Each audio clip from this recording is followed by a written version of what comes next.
Hey folks, welcome back to the shop. I'm Wess Brown, your host, and today we're going to be talking about those little things that we like to forget as we're heading into our tree stand or our ground blind or whatever have you, right? And also talk about a system that we could possibly incorporate into our way of thinking before that opening day or before that first day of going out hunting, or really we're in the middle of the season and we want to make sure we have everything.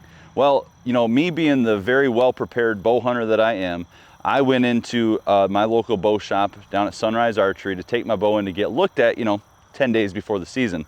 Now, I don't suggest that, but if you're just pulling your bow out before season, that's fine. If you have a good bow shop, they're gonna hook you up and they're gonna make sure you're ready for that season opener. Now, obviously, they're gonna be busy, so be prepared for a wait, but they're gonna take care of you. But anyway, what I did was I wanted a second set of eyes on my bow to make sure it was tuned right, make sure nothing moved around, and make sure I wasn't missing anything.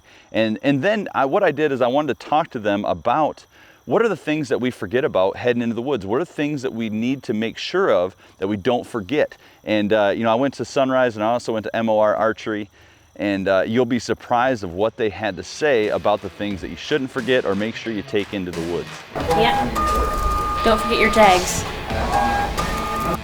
Shooting your bow as often as possible is usually a good way to know if something's going wrong. 2 releases. Put them in your backpack so you can't lose them. Headlamps are always a good thing. Let The them go, bucks let in them front go. of you don't suck. Number one thing that I would have 2 of is going to be more light hits. Have backup. And the torch has it built in. Don't wait till the last week to get ready. You need a sharp knife. Always check and make sure your field points and your broadheads are the same weight. Don't forget your snacks. Shoot your broadheads. Do not go in the woods without shooting your broadheads, even a mechanical. Check them. Now, you're probably asking yourself, like, why the heck am I watching this? Because that's all stuff that I really shouldn't have to forget. It's things that I should be remembering all the time. But it's very funny because these guys deal with archers all the time, every day, all day. They're fixing bows, they're talking to people, and guess what? They ended up talking about some of the most simple things that we really shouldn't be forgetting, right? And it's very interesting because I remember I forgot my release. I didn't shoot my broadheads before I went out hunting. Luckily, nothing really bad happened, but those are important things to think about. And as for broadheads, everyone thinks that, well, if it says it on the box that it shoots just like a field tip, it's gonna shoot like a field tip. That's not always the case, so let's take out the whole mystery of what might happen, and let's just take one of those broadheads and shoot them at a target to try to make sure they are shooting just like our field tips are. On top of that, let's talk about having an extra release. Now for me, I have a bow set up for me, right? And it's set up for me pulling back with a thumb release. Now, if I was gonna take a thumb release as my primary release, I don't wanna take a wrist strap release out with me as a secondary, because if I do drop or lose that thumb release and I go to the wrist strap, it is not gonna shoot as accurate, and my anchor points are gonna be vastly different than they were with the thumb release. So that's something you wanna think about. Now, I understand it's hard to take 2 thumb releases out there depending on the brand you have, because you don't want to take $500 worth of releases to the woods. That's not economical. I don't know. I don't want to do that. So maybe you get a lesser quality thumb release that's going to work, that's going to give you the same anchor points, but you're not spending that $250 or what have you. Or maybe you go get a $50 release. Just make sure it works and make sure it's the same or pretty darn identical as your primary release. Now, I could go over every single thing that they talked about. We can go over every single thing that I have in my backpack or my fanny pack or my pouches on my saddle or what have you, but really let's focus on talking about a system of what we can do to mitigate any type of ways of forgetting things. And for me, having my military background and just my background in the outdoors in general, of being a cameraman and not wanting to forget things, is to have a system.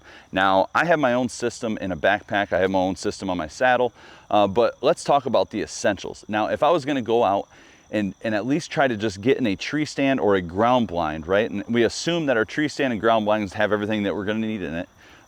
That we're gonna have everything that we are going to need in it. Sorry, I mumble a lot. I just want to talk about the essentials. And the way I make a piece of equipment that I take into the woods with me essential, besides the individual pieces, is I put the essential pieces into that piece of equipment. And that big piece of equipment for me is this bino harness. Probably a lot of videos that you've seen me do, I always have this bino harness on. And mainly because if I want to shoot my bow, now if I'm going to take the release out of this, the only way I'm taking the release out of my bino harness is if it's on me. And that makes it to where I have a system now that this bino harness goes everywhere I go. So let's just talk about the essential things that I put in this bino harness to make it essential that if I go out in the woods, this thing comes with me at all times. Now, the first thing up is going to be my rangefinder. Now, any archer out there knows a rangefinder is very, very essential. Now, there are guys that can guess yardages. I'm not one of them, and I like to be precise as possible. Comes with a cool little pouch too. And then, you know, a little tether here so I don't lose it. The next thing is my release. My release is right here in my front pouch, and it never leaves this. The only time it leaves this is when this is on my body and I'm trying to shoot something. So there's that. Inside of here, I have all of my licenses for every state that I have. So here are my Michigan licenses, and then I have all of my certifications that I need, like my bow hunter safety card, my hunter safety card, and then my guide license for Kentucky. And the reason why I keep this all in here is because depending on the state that I'm in, I have to have those on me at all times. So now I can see the deer and know the yardage. I can shoot the deer, and I can legally tag the deer. But I'm not done yet. Now I have my second release here. Let's see. Well, actually, before the second release, I have another light. Now I have plenty of lights in my backpack, but at least I have one in my bino harness in case I need to, maybe I lost it, or maybe I left my pack somewhere else and I'm like, oh, I need a flashlight. My phone light went dead, or the flashlight I had in my hand went dead. Now I have an extra one. And by the way, Robert, you'll get this back eventually. I stole this from Robert from Trophy Line the last time we went hunting, so you'll get it back, buddy, I promise. Multi-tool. This multi-tool is directed right towards all the things that are bolted onto my bow. Very important in my opinion. Now, if you don't have the knowledge of being able to adjust things, don't worry about it, but for me, it's essential. Next thing is that second release. You know, I have the second release, and guess what? It's a thumb release because my primary release is a thumb release as well.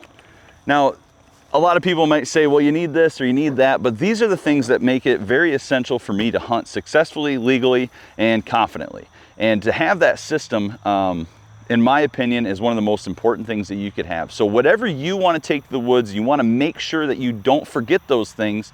Put it in a pack, put it in a fanny pack, whatever have you, but make sure it's a system. Make sure it's a piece of equipment that you don't want to leave home without, and that you'll know you left home without it sooner than later, if that makes sense. So for me, if I start walking out in the woods and I don't feel this thing moving around in my chest, or I don't feel that pressure, I know immediately that I need to go back and grab that stuff because I have to have it. There's just no ifs, ands, or buts for me.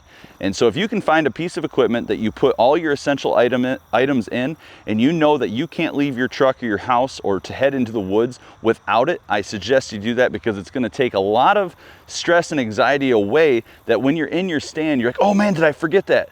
Well, maybe you did forget it, but guess what? You have a piece of equipment that has something extra in it, or it's one of those essential items that you're like, oh man, did I forget it? Oh, no, I didn't forget it because I got this on. So, you know, really, in all, guys, if you have any questions, of course, drop a line, and really just have a system. That's the big thing. All the things that the guys at the shop said seems kind of rudimentary, very simple stuff, but trust me, do not let it slide, because those are really the small things that you really need to be successful in the woods. But anyway, thanks for watching, guys, and we'll see you next time.